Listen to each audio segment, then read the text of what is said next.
What is going on, everyone? Welcome to 24/7 Football for this week's video, and we're going to be talking today about the best free agents that we feel, me and Tom here, that we feel are on the market at the moment. They're in no particular order as well, so we're just going to be talking through the ones that we think are definitely worth a punt on for some teams, and maybe some scouts will be watching this video, because we are quite big. I don't like to brag about it, and they'll be thinking, you know what, I'll take a punt on them. Yeah. You know what I mean? Yeah. So up at number one, without further ado, we've got Adrien Rabiot from PSG.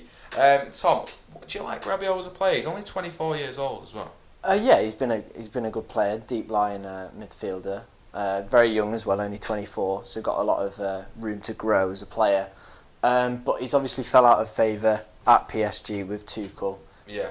Do you think that's because of his attitude? Yeah, apparently it was due to his attitude, and then obviously his mum being his agent as well has kind of ruffled some feathers as well at PSG. So there are a few issues that maybe would put bigger clubs off looking at him. Yeah. Obviously the agent, the attitude-wise, would need sorting. But he is a good player. He's shown that over the past few years. Yeah, what type of team do you think could take a punt on him? As he is that defensive midfielder, but he does command quite a large wage as well. So what team do you think? An Arsenal maybe could take a punt on him? I think Arsenal's not a bad shout. I didn't think about them. Well, it's not my first video. United would probably be a good shout. I know there's been a lot of links as well with him there. Barca are apparently interested. They're looking for a deep line playmaker. It would be a top club. I don't think he would feel he can go to anyone else. Probably Arsenal's the lowest he'd probably stretch. Spurs would be a good shout. I think he'd fit quite well in their system that they play. Is it something to watch out for if he did go to United?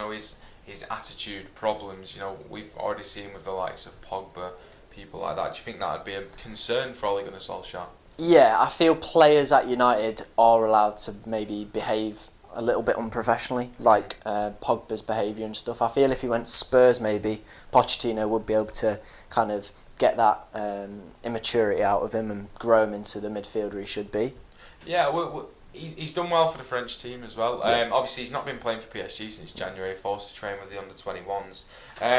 If he was to go to a Man United or a bigger team, for me, I can see him pushing on in his career as well. If he went to Tottenham, like you said, Pochettino sorts his attitude out. Coming down the line, do you think he could get a really huge move and become a very, very one of the best in his position? I feel he's at that position now where he's got to make the choice. Does he keep this immature kind of behaviour and throw stops and stuff, or does he kick on and then become that, like you said, world-class midfielder? The potential's there. Yeah. He just needs to add more to his game. Sometimes gets caught on the ball. Sometimes his tackling's a little bit rash. If he can work on that and improve his overall game, why not? But if he throws paddies and he has immature behaviour, don't you get huge sponsorship deals and play for Man United? Isn't that what Man United's all about? Yeah, that's one of the clauses in the contract. Man United are back. Get in. So Rabiot first. So I can see a few wanting to take a punt on him. One player that has left United. Next up is Ander Herrera. Now I was really surprised to see Ander Herrera not get offered a new deal or something that he thought a deal which he thought was suitable. When you've got players like Juan Mata, Ashley Young, Phil Jones, Chris Smalling getting new deals, and they let Ander Herrera leave on a free. Someone who, to be fair, I didn't think he was anything more than a squad player at any other club, but someone who actually worked for the badge. Did you find it surprising that he was allowed to leave? Very surprising, to be honest. When I was doing a bit of research for the video, I found that he had the most interceptions and tackles out of any United midfielder. He actually bothered to put a shift in. Exactly, and when United went on that mad run, he was at the centre of that midfield, complementing it, making it a more well-balanced midfield, so giving Pogba that little bit more freedom. To let him go on a free is kind of disastrous. I know he was demanding fairly high wages, so maybe that's something they looked at for, can we get a better replacement in on the cheap? But to let a player of that quality go, who's such an integral part that you don't see, I feel that's going to be a big miss for them. Yeah, I think that's the one thing that angered Man United fans as well. We've mentioned the players that did get contracts, and it's a bit of a shambles at the moment, isn't it, at that club? But letting Ander Herrera go, you know, he was quite integral to that club. They played a lot better with him in the team. They did. As well, you know, Fred, 56 million, he's not really proving himself. He's not going to be short of suitors, is he? No. PSG are interested in him. Maybe somewhere in Spain would probably take a punt on him. Yeah, well, he knows the league well, doesn't he? He does know the league well. I don't think anyone in the Premier League would, just probably because of his wage demands. Everton's not a bad shout. Everton seems to be the place where you go, like, if you're a midfielder like that. Yeah. And you want to get a high wage. Yeah, they've obviously got the money. FFP might dictate that, and if he's in their plans, obviously they've got Gay, but if he goes to, say, PSG, maybe there's someone he could look at. Obviously his age is a little bit concerning. 29 years of old, he's probably in the last few years of his prime stage. Yeah. So to pay a big wage on a long-term contract, is it really worth it? Do you think you could see him ending up in China? Or Qatar, you know, one of those big... Just get a big payout before he leaves. I think he commands it as well. He's one of those players. He does command it, but I feel maybe he's not one of them starlet players that would go out to China. One that would be like a big name for them. Obviously he's played for United, massive. Yeah. But it'd be like on the pitch. Well, we say massive. It's alright. On the pitch though, like probably they wouldn't see what he does. Yeah. Unless you look like deeper into his stats, then you wouldn't see what he does. Would you take him at Mansfield? Yeah, definitely. Yeah, you'd have. So would you? Yeah, that could happen then. Yeah. Oh yeah. If he wants a world class player, do you know what I mean? World class club, you go to Mansfield. Come straight down to Mansfield. You know what I mean? Who would he replace in that team? Probably Neil Bishop. Come on, that's Neil Bishop. Is he? Mate, give Neil some bloody respect. So third up on our list we have Danny Welbs. That boy Welbs, he just scores goals, doesn't he? Like, he does. He's obviously he's left Arsenal. They haven't offered him a new contract. He's injured at the moment, just recovering from that horrible leg break that he suffered. Who would take a punt on him, considering he's a bit injury prone? Yeah. As soon as I saw he got released, I immediately thought West Ham and Crystal Palace. Yeah. They're both in London. Scores goals, doesn't he?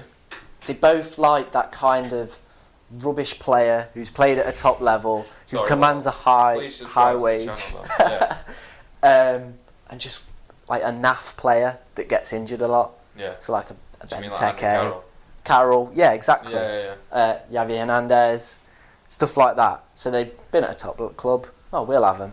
We'll pay him a high wage. Why do you think Arsenal were reluctant to offer him a new deal?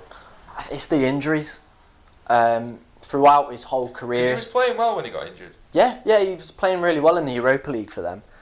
He got 5 goals this season in 14 games. Just looking at his stats. Yeah, stats. He has some stats, don't he? 5 goals in 14 games. Most of them came in the Europa League, and he played actually quite well. It came like a bit of a running meme in our flat that he'd score in the Europa League, but he played quite well in it. So he's still got it. Yeah. It's whether or not he can get through these injuries and sustain himself for a whole season will be the big question. 28 years old. If he carries on getting injured, what more can he really do with his career? Yeah, maybe he's kind of looking for a payday. Obviously, where that would be, I don't think anyone in China would probably have ever heard of Danny Welbeck. Whoa, he's a huge player. I'm sure the great people of China have heard of Danny Welbeck, right? But I don't know, maybe Palace and West Ham would take a punt on him. Obviously they took Wiltshire, another injury prone player. It's just as tough. Yeah, I get what you mean. I get what you mean. Someone like Palace or West Ham seems to be where people wash up towards the latter stages of their career, and they've got a bit of an injury record as well. Do you think maybe one of the newer teams will take a punt on him? Could you see him doing anything, you know, at Norwich, Sheffield United? Don't think he'd go Norwich. I don't think he'd... Villa? Villa, maybe. I know, I don't think they're going to get Tammy Abraham back. So obviously to have a player with plenty of Premier League experience, does know how to score a goal or two, not prolific, but can find the net in the Premier League. So maybe Aston Villa might be a good shout for him as well. Yeah. What about Leicester? Saka's gone. Yeah. They've only really got one striker. I don't think it would suit Leicester. I don't think Rodgers would want him, personally. Okay. I know he tried to sign him when he was at Liverpool. Yeah. But obviously, I just think he'll never be more than, like, say, a £15 million player. He's never going to be someone who's going to lead a line for a top team. Exactly. Yeah. He's always just been that type of player, though, hasn't he? He's always just been. But then when he puts an England shirt on, different he turns into an absolute world beater. So Danny Welbeck there, third on the list. Next up, we mentioned Brendan Rodgers. He didn't sign Danny Welbeck. No. He signed a different player. Instead, he signed Daniel Sturridge. And Daniel Sturridge comes up fourth on our list. 29 years of age. Scored a banger this season at Chelsea He did. It's about all he did. 4 goals, that's it. 4 goals, yeah, it's stats. 29 years of age. He's won the Champions League. Twice. Where can he go? I was looking at this one. West Brom and Aston Villa, for me. West Brom? He was at West Brom on loan. Was with their youth academy. With Alan Pardew. Yeah, he was with their youth academy for a little bit as well. West Brom. And he's from Birmingham. They've not got Dwight Gale. They might be getting rid of Jay Rodriguez. Yeah. So maybe someone like that, or Villa. Do you think he'd really take the step down to go to West Brom? Depends what the pay package looks like. I don't think he goes to the Championship. You reckon? He's just been at Liverpool. He's won the Champions League. Yeah, but he's just scored 4 goals in a season for him. Yeah, he's not really played though, has he? 27 games. 27 games. You don't have to top of your head. Yeah. But how many of those games has he started? Not a lot. Why aren't the stats down there? How many starts? I don't know. Exactly. So, I think he's better than the champion. West Brom. Probably Villa then. I don't even think he goes to Villa. I think he gets a better club than Villa. Who? Newcastle. I don't know. I feel Except one of those type of teams. I think even Everton. Everton might even maybe not because of the Liverpool link, but I think Everton would be a decent club for him. You know, Theo Walcott's making a living there. I just think his age though, like 29. Southampton's not a bad shout, but he's too good for. Retract that statement, please. No, I don't think he's good enough. I think he's lost it. Yeah, Injuries have. You think he's a Championship standard player now? Maybe not. Like maybe he'd exceed the Championship, which is why he'd get a move like West Brom because they'd be challenging near the top. But I don't think he's at the standard he was a few years ago. No, he's not. Well, obviously, I think he scored 24 Premier League goals in 29 games in that 2013-14 season when Manchester City won the league. Just getting that in there. I think he's better than that. I think if you look at a club like Brighton as well, they need goals. Lacadia's not good enough. No. Glenn Murray's okay. He's hero. National treasure. Are you a Brighton fan? I love Glenn Murray. You just love Glenn Murray? Love Glenn Murray. Because he's brilliant. He's just like one of them classic strikers who you just don't think will score. He doesn't look like a footballer, then he scores. You are becoming more Brexit every video that we do. Those foreign leagues, none of those foreign leagues. So yeah, I think he's too good to not be in the Premier League, Daniel Sturridge. If he has a good run of games, he's only 29. Yeah. He can bag a few goals. I don't know where else he could end up abroad. Maybe the French league. He's one of those players actually that could do well in the French league. Italy. He screams Italy. Why? You said Lukaku screams Italy, so. Just like a Mika Richards kind of vibe I'm getting off him. Why? I don't know. It's just like Italy. I think French league slow. He can burst through. Look at Mbappe. Yeah, but he's not. I don't think he's got the pace anymore. Yeah, but he has got a bit of pace. You know what I mean? He's not. Yeah, he's not completely. He's not Glenn Murray. I don't know. Glenn's pretty quick off the mark. Glenn Murray's not quick off the mark. Do you want to know a fun fact as well about Daniel Sturridge? Go on. First game Yep. was against Mansfield, and his first goal Was against Mansfield. was against Mansfield. How is that a fun fact? Fun fact. Right, for anyone who's not a Mansfield fan, that is definitely not a fun fact. Number 5 on our list, and this is where we get Brexit. Do you know what I mean? Gary Cahill. Attackers irk at the name Gary Cahill. So he's been let go by Chelsea. He's 33 years of age. He's played 8 games all season. Yep. Where can he go? He's a Champions League winner. Sheffield United. Why? He played at Sheffield United for quite a while. Sheffield United need centre-backs who have Premier League experience. He won't command too much wage-wise.